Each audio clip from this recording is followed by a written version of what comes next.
Major news. After days on a razor's edge, Ukraine is now a nation at war. This appears to be the worst-case scenario. These are Ukrainian territories which are occupied today not by separatists, but by Russian army. It's these kind of barrages that are forcing the Russians to withdraw. Liberation of our territories is significant. Russian Defense Ministry acknowledged their troops pulled back. They have left their mark. Now Ukraine can begin to recover its dead. Надіюсь на краще, ну хоча б поховати рідних.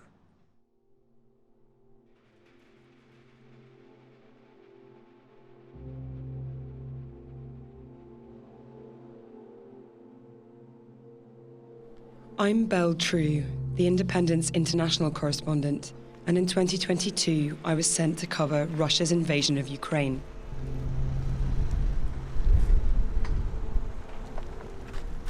In April, after ferocious battles, Moscow's forces dramatically withdrew from around the Ukrainian capital. My team and I went to the areas that for weeks had been occupied by Russian soldiers. Without phone connection or internet, they had been completely cut off from the world. It was the first time any of us had had access to these towns and villages. Well, we're driving towards Bucha right now. It's about 25 kilometers west of the center of Kyiv. And here, Ukrainian officials say at least 300 people have been killed. In a kind of daze, we wandered through this man-made hellscape, talking to the few civilians left who were emerging from their homes.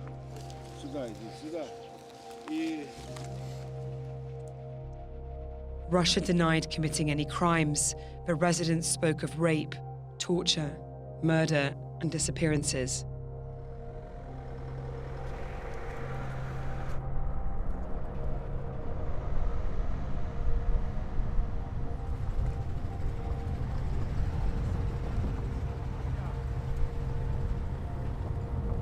On our way back from a day of reporting, we stumbled upon an abandoned Russian camp.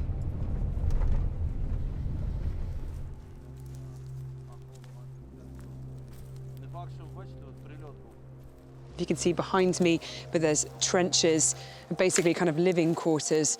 There's also burnt out armored cars everywhere and tanks. And also, unfortunately, just to the left of me is the remains of what the soldiers here say is a 16-year-old boy. His hands have been tied behind his back, his feet have been tied, and it's clear that he's been shot in the back. Over the last decade of covering conflict, for me, the most devastating legacy of any war has been the families left behind without answers.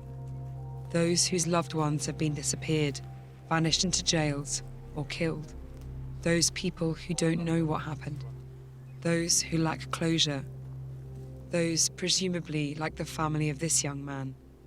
How many bodies are there like his in Ukraine, lost and unclaimed?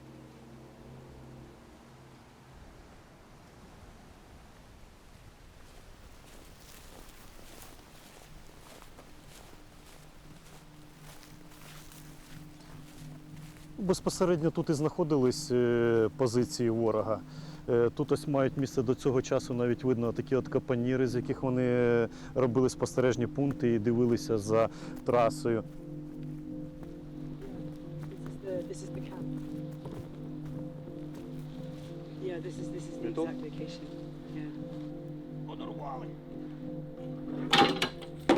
Крила. Забирали хто. Потім вже. Ой, теж Росія.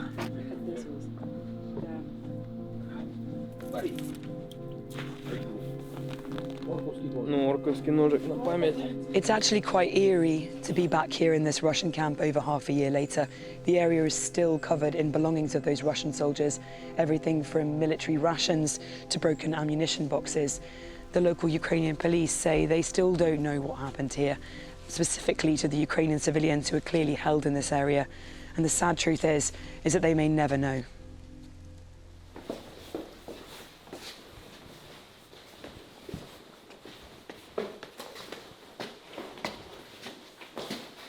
А потім, коли війська наші продвинулись далі і території вивільнилися Макарівської територіальної громади, то там взагалі був жах.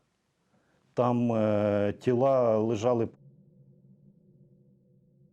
І судячи по характеру трупа на той момент,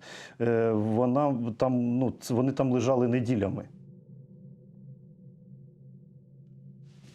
Ми проводили заходи по документуванню цих злочинів і під час активних бойових дій, але ми не могли зробити це не на всіх територіях, зрозуміло, тому що постійні обстріли. As the months went by, the Ukrainians uncovered more bodies. But what haunted me was that young man, all alone, murdered and abandoned in a lonely patch of wood. As I said before, we found this body in April. He appeared to be quite a young man. He obviously had been executed because his hands were tied and he'd been shot in the back. And we found him very close to a Russian trench, and we were wondering, did they ever find out the identity of this body? На час тіло залишається неопізнаним трупом і не ідентифіковано. Since the young man was not local to Makariv, we asked community leaders in the neighbouring villages that were also occupied if they could help us.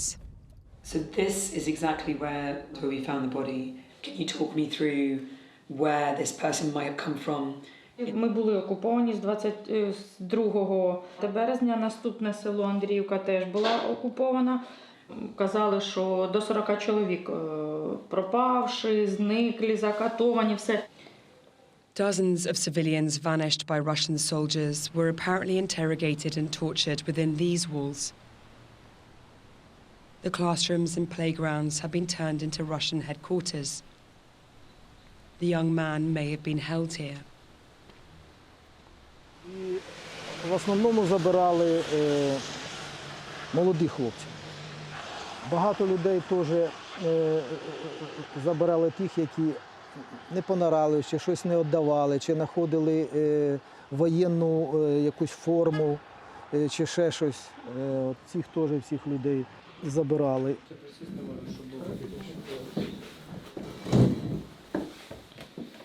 Кого я знаю місцевих мешканців, немає такої людини, яка схожа на це тіло. As we're talking to more and more people in this area, it's becoming apparent this is far more complicated than we ever could have imagined. There was Russian soldiers basically moving around prisoners that they'd taken from other areas of the country to this town we're in right now. There's also the problem of internally displaced people who fled to these kind of rural areas thinking it might be safer than the capital, and obviously that wasn't the case. So it's literally like trying to find a needle in the haystack.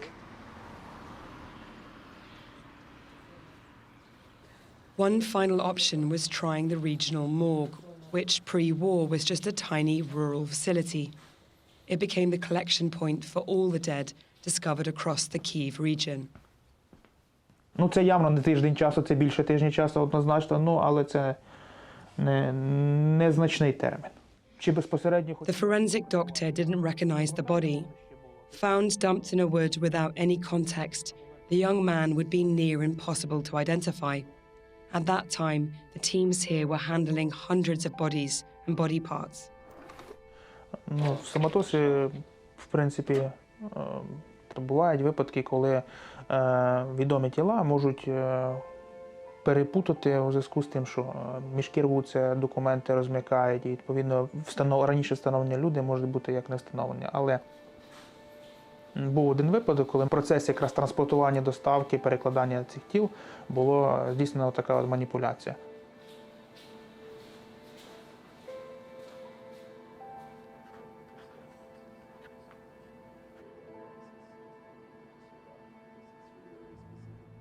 How many unidentified bodies have you found basically since the beginning of the invasion? And of those, how many have been identified? We still have more than 2,000 and a half, let's say. Yuri says there are 2,500 bodies which still need to be identified.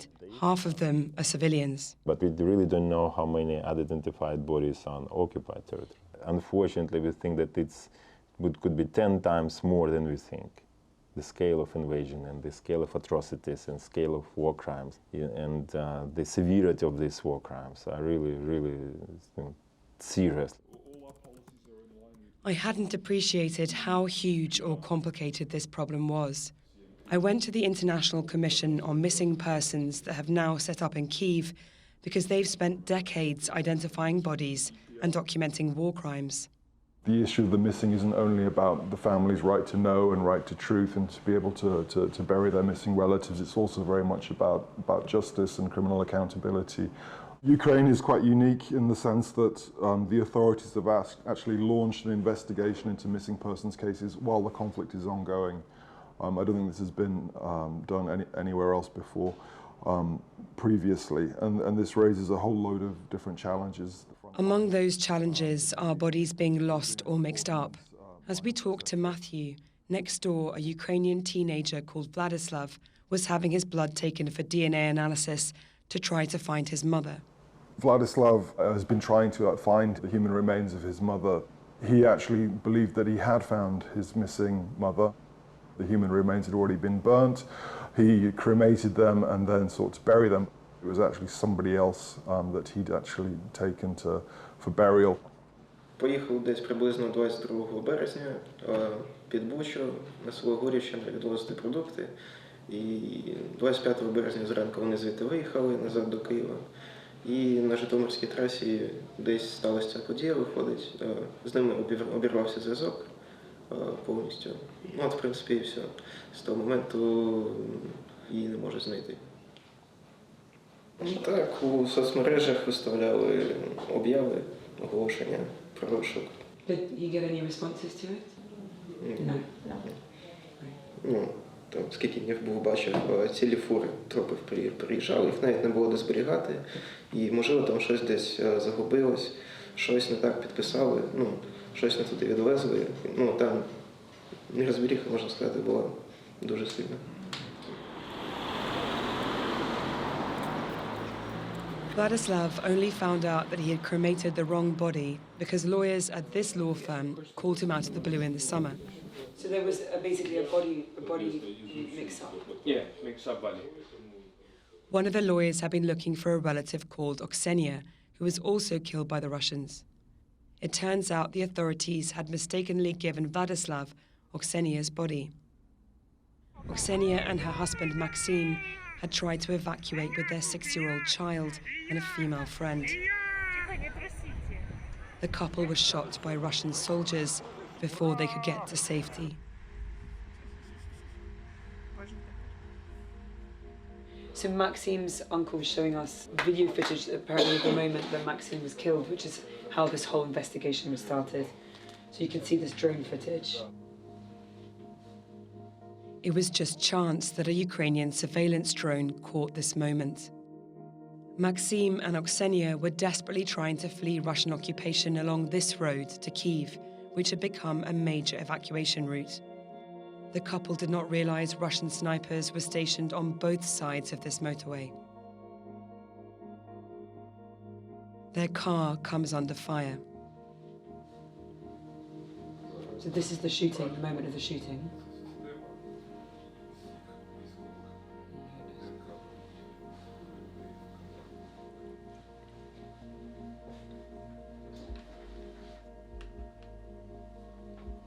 It's a killer. He's the person that killed them? Yes.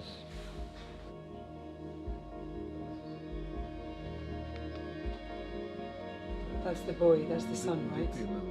Дитина Максима і Ксенії. That's the child of Maxime. Absolutely frightening. Oksenia's son and another female passenger survive. They are led away by a Russian soldier.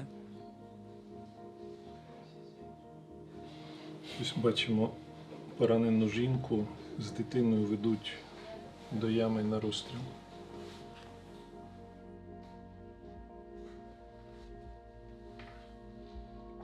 І для чогось відтаскують від машини. У машині знаходиться вбита Ксенія, дружина Максима.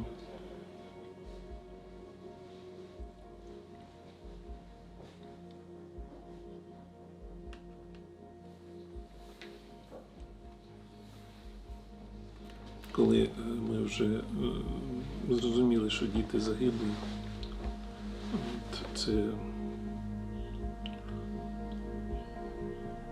це дуже тяжка була історія їх розшукати.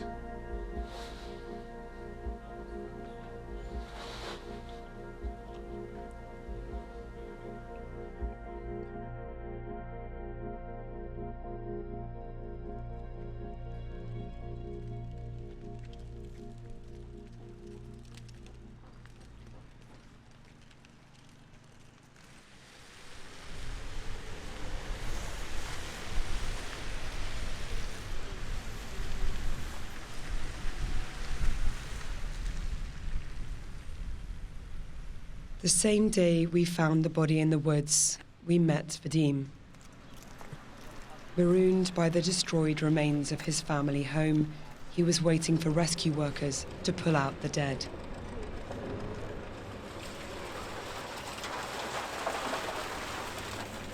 Надіюсь на краще, ну хоча б поховати рідних.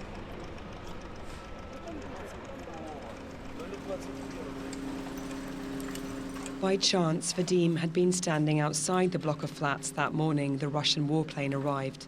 He was actually on the phone to his mother the moment the bomb dropped. Most of his family were killed in front of his eyes. The remains were retrieved by rescue workers, and since it was such a clear-cut case, I assumed it would be easier for the bodies to be identified.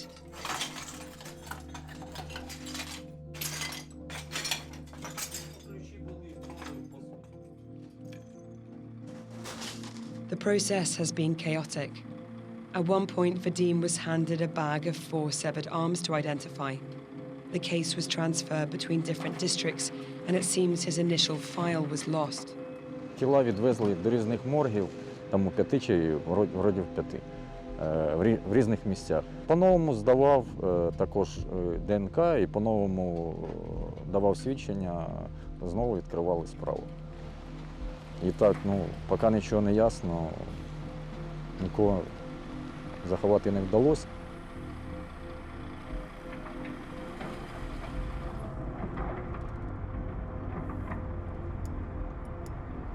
It seems knowing the time, location and circumstances of the killings have not helped, and this appears to be a problem across the area. The first person we meet by the side of the road explained how his cousin was killed in shelling, but the body is still formally listed as unidentified. Holding his cousin's death certificate, the elderly resident said he is not a close enough relative for his DNA to make a positive match. Ось днів 2 назад чи 3 вже він мені сниться. Оце я все время думаю. Я вже договорився із своїм батюшкою, щоб ті рештки похоронити вже, бо я скажу, я вже не можу, мене вже душа не видержує, що це так довго і хоч би вже от співати, то може б тоді легше було. It's obviously a logistical nightmare for the authorities to have to try and gather all of these remains of bodies, DNA tests from family members who may be miles away or not even in the country, like this case. But it's still really hard for the civilians left behind. I mean, this man's saying it's been, 6-7 months since they tried to bury his cousin. And at the moment, it looks like the cousin may never be formally identified and will just be stuck in that limbo in a morgue. Давай, пошел, затягивай! Быстрее, быстрее, быстрее! Твою мать, еще один! Давай, хлопчики, давай, быстрее! Сука! Блять! Валим быстрее, хуярят! Быстрее! Раненый что там, сука! It's one of the most dangerous jobs in the world. The authorities are overwhelmed, and that means across the country, volunteers like these people are risking their lives to recover the dead and wounded from the front lines.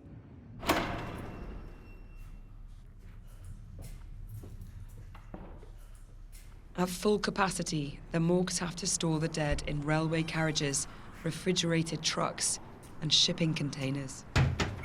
In this facility in northern Ukraine, the forensic doctors say they are storing 250 bodies alone.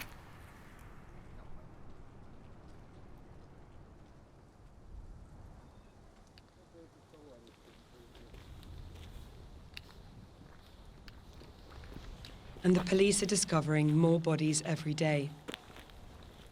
Before Russia's invasion in February, these officers would have been handling traffic violations and petty crimes. Now they are on the front line of war crime evidence gathering, and they're trying to reunite people with their missing loved ones. We just got to this village here with the Izium police, which is completely destroyed. There isn't a single building that's standing.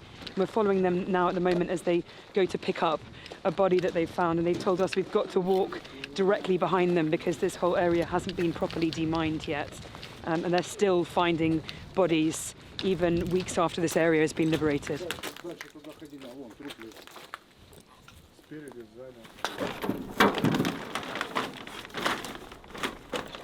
The police have told us that this man actually died in March. He was an elderly man who was disabled and unable to get to the basement in time when shelling happened.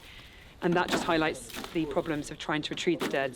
He's been here lying outside his house for 8 months, and it's only now, in November, that the security forces were able to retrieve the body and bring them back to his loved ones for burial.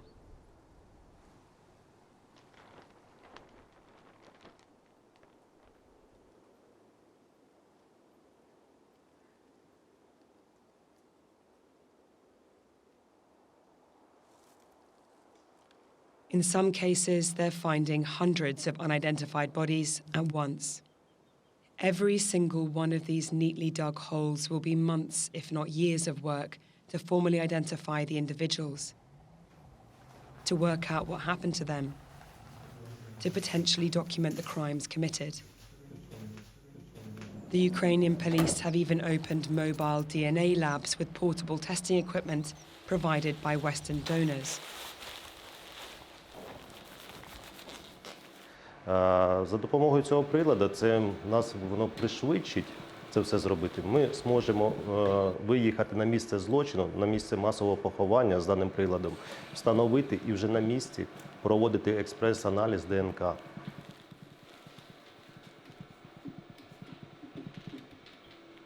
І за допомогою цього приладу ми більш швидко зможемо на протязі 24 годин встановити особу.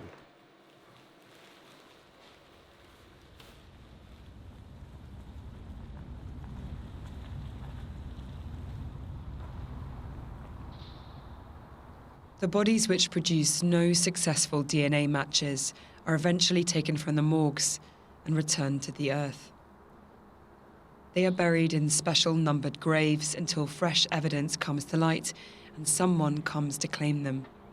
Perhaps the body in the woods we've been trying to find is here.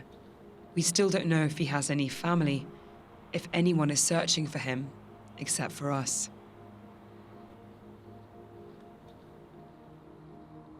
We've counted 78 graves in this site here in Bucha, and bar a single one of them that has a name, all of them are unidentified and numbered. And that means that there's families across Ukraine who are looking for these people. I had the immense privilege of when my mum passed away of being able to be present at her bedside when she died, and the immense privilege of being present at her burial, and the immense privilege of knowing where that burial site is.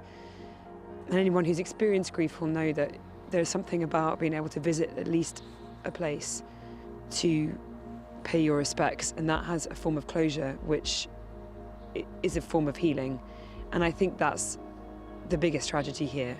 That will be the legacy of Ukraine. That will be the open wounds that will never heal. People who never get that closure, who never know what happened to their loved ones. That's really hard to get your head around.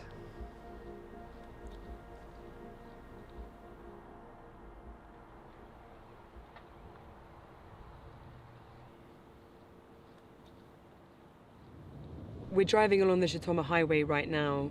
This was once nicknamed the Highway of Death. It was the main evacuation point for people trying to get out.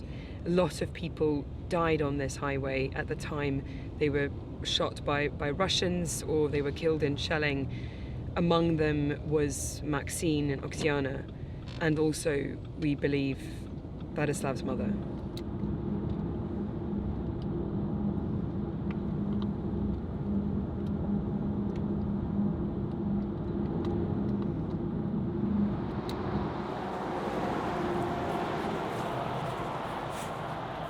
So Russian soldiers would have been here observing the road.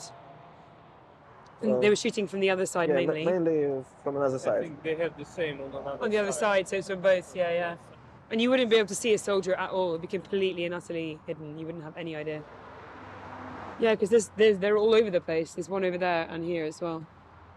They found the ID of your stepfather here. They have the car, but you still haven't been able to get hold of the body of your mother. I mean, why is that? Тобто на моменті, коли саме збирали тіла, якось незрозуміло це все робили. Тобто, зрозуміло, що ніхто не каже, хто саме цим займався, які персони, як саме вони це робили. Ну, зі слів слідчого теж, як він казав. Тобто, хтось таку кашу заварив, намутив там.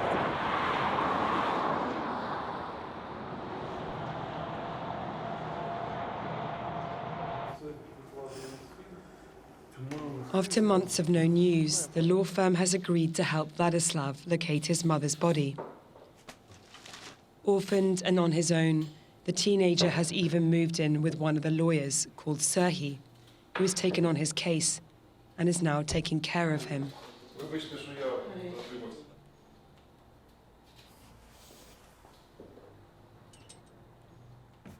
You have a hedgehog. Where is the hedgehog from? Тут, в Києві, купляв. He's so cute. What's the hedgehog's name? Юстя. Ustya? Stop it. He's so cute. He's very cute. He's quite spiky though.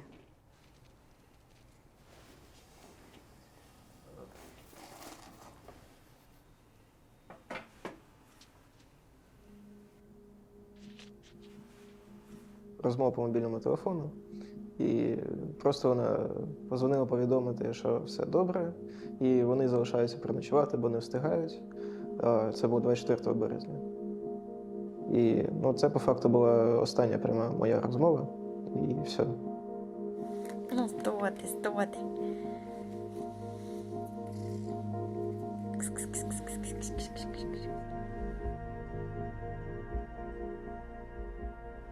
З'явились погані звички, бо до цього я, в принципі, взагалі ніколи не курив,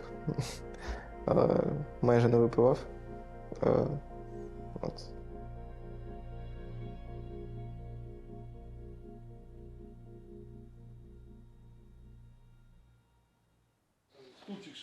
Serhiy believes he has found the location of Vladislav's mother in one of the numbered graves. He thinks she's body number 500. They hope an exhumation will be imminent and then, in theory, there can be a DNA match. But Serhiy says the police are either overwhelmed and so unable or unwilling to help. Можете таке представити? Перетасували. Алло. Ми домовлялися, що ви на минулому тижні ще нам скажете про фототаблиці, щоб ми знайшли маму. Я ж вам говорю, бо оперативно, як попросили, я зразу позвонив, вияснив. Те, що Зрозумів. вияснив, я вам говорю. Зрозуміло. Добре, тоді давайте будемо рухатись Як тільки документально. знайду я її цю фототаблицю, я відразу вам повідомлю. Добре, бо хлопцю треба їхати на навчання, а ми А я з якраз... ним розмовляв. Ви думаєте, я не хочу йому допомогти? Я з ним спілкувався і розумію ситуацію. Маму треба знайти, хлопця. І вона лежить на кладовищі, і я знаю де. А підніму справу, знайду цю справу, первічку, яка була там, то я буду мати ці матеріали, я вам повідомлю. Бо ми ж так домовились, я так пояснив. Добре. Ще раз вибачте, що я вас потурбував. До побачення. До побачення. Скотина іще одна.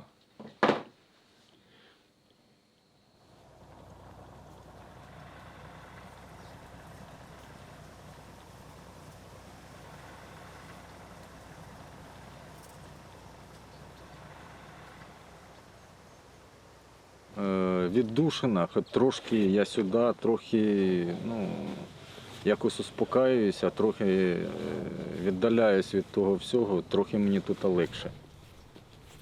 The authorities have reopened Vadim's case file, But despite having the bodies of his relatives and his DNA, the investigators are yet to make a formal match. Коли я вдома, воно трошки починається депресія. Я теж почав буквально вчорашнього дня пити таблетки від депресантів. Тому що на самом деле воно важко.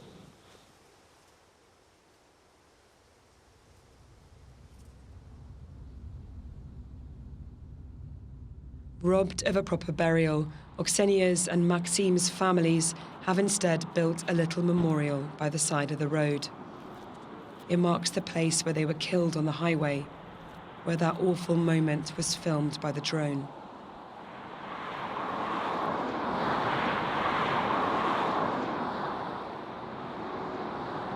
Тяжело всем, тяжело дальше. Как жить дальше без детей?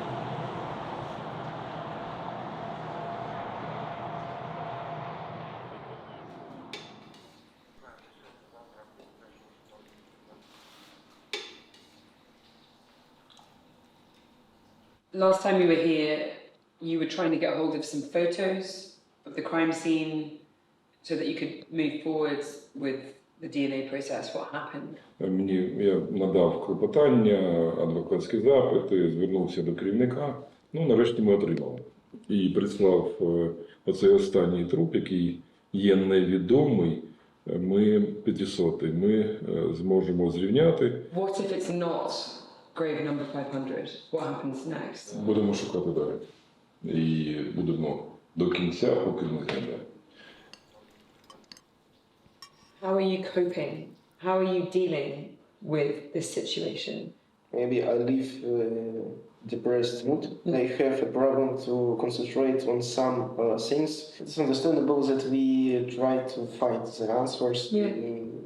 We want to find our relatives. Yeah. We should have some answers.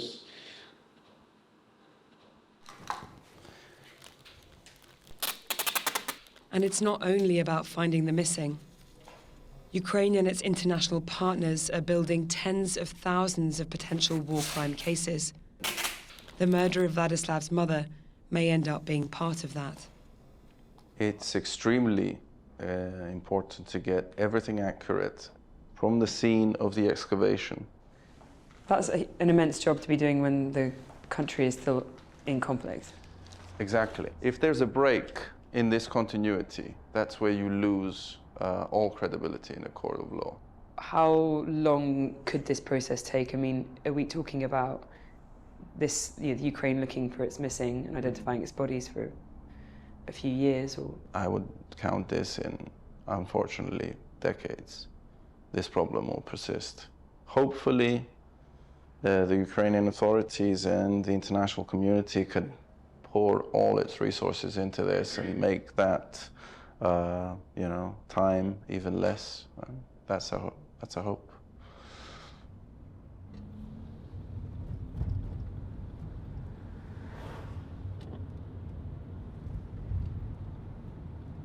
Despite searching for months, we weren't able to get any information about the body in the woods. I mean, so far we've tried the Makharov police, we've tried the Kyiv city police and the regional police. And the SBU. And the SBU intelligence. And we've tried the Bucha and Kyiv prosecutor's office. Yeah. And we've gone to the morgue. And we've spoken to all the local authorities, like mayors of the towns. Yeah. And we check all the villages around, we check everything, was asking all the people, maybe they know something, nobody's given any answers. I guess if we were family, we would be putting our DNA into the system and hoping that there was some kind of form of match. But even that, obviously, we're seeing with Vladislav and Vadim, even that is problematic. Yeah. We can see that even the people who have, who had matches, they cannot find their belongings. So. Yeah, even those with matches, they can't even. Yeah. Okay.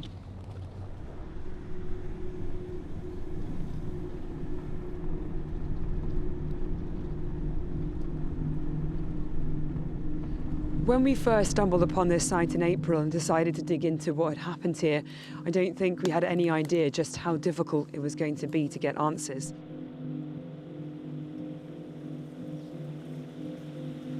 І воно, майже рік пройшов, а воно як було, так і є.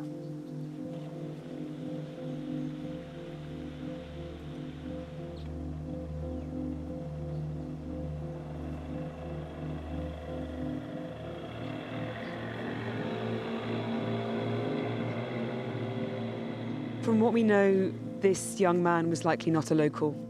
We know that the Russians were trafficking civilians that they'd arrested in different parts of the country through this area. We know that they were targeting young men, and according to some locals, they had been forcing young men to dig trenches and then executing them. But for now, this young man remains just a body in the woods.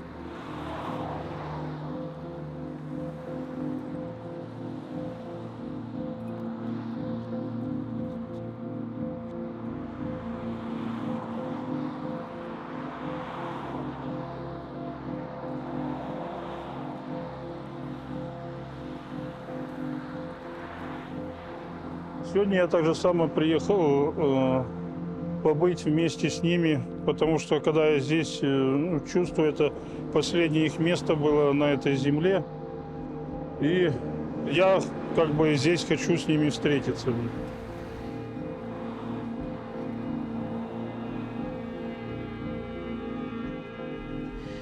Exploring his story has opened up a world that I didn't realize existed, despite the fact that I've been covering war for nearly 10 years.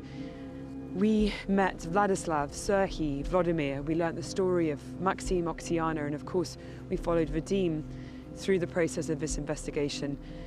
And for them, their lives have been irreparably torn apart by this war. And the lack of answers about what happened to their loved ones has meant that their lives are remaining on hold. Зрозуміло, що на деякий час, в принципі, життя зупиняють, поки якось це все не збереш докупи. That means that there are families across the whole of Ukraine who are looking for the people buried here. And I think that's what is the most devastating part of all of this. People like Vladislav who are desperately trying to do the most simple act of all, which is bury their loved ones.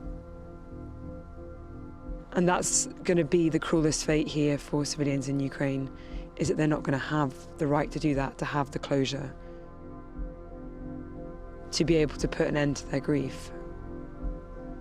Because these people that are buried here, these souls may never be identified.